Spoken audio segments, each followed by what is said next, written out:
everybody, welcome back. The question today is, have you ever looked into golden visa programs? These are essentially programs that provide residency or passports in another country in exchange for real estate investments. And so there's a number of countries that are actually providing these golden visas or passports. You can get them in Panama, in Portugal, in Spain, in Cyprus, in Santa Lucia and other Caribbean islands, and even the US has one with the EB-5 program. So the investment amounts vary, the investments themselves vary, and also the time periods are different depending on how long you have to be invested in that particular property or how long your investment has to be made for. The question I really look at is it worth it? Is it worth the expense? Is it worth the time? I mean, I actually have residency in Panama, and during the Corona time period, I may have lost my residency.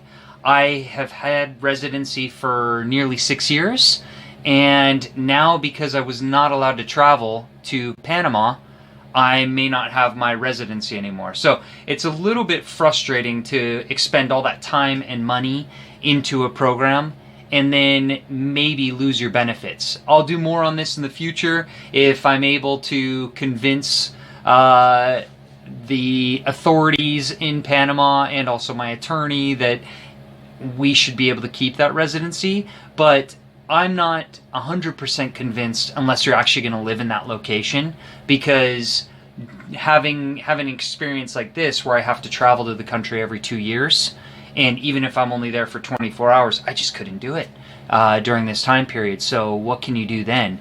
So the other side of it, though, is with all the issues facing large economies, Social Security issues, pension issues, debt levels in the country. Look at the US, for example, our national debt versus GDP.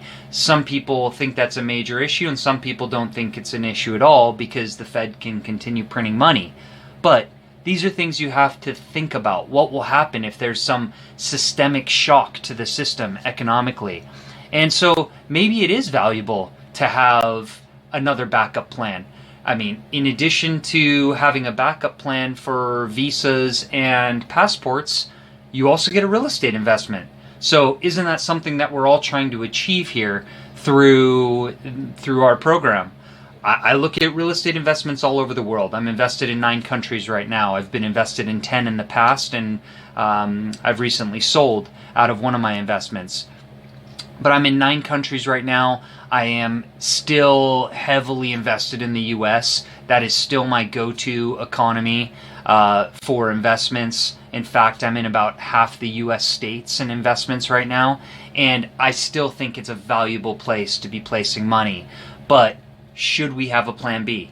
Should we have a plan B from a real estate perspective? Should we have a plan B from a passport perspective or a real estate or a residency perspective?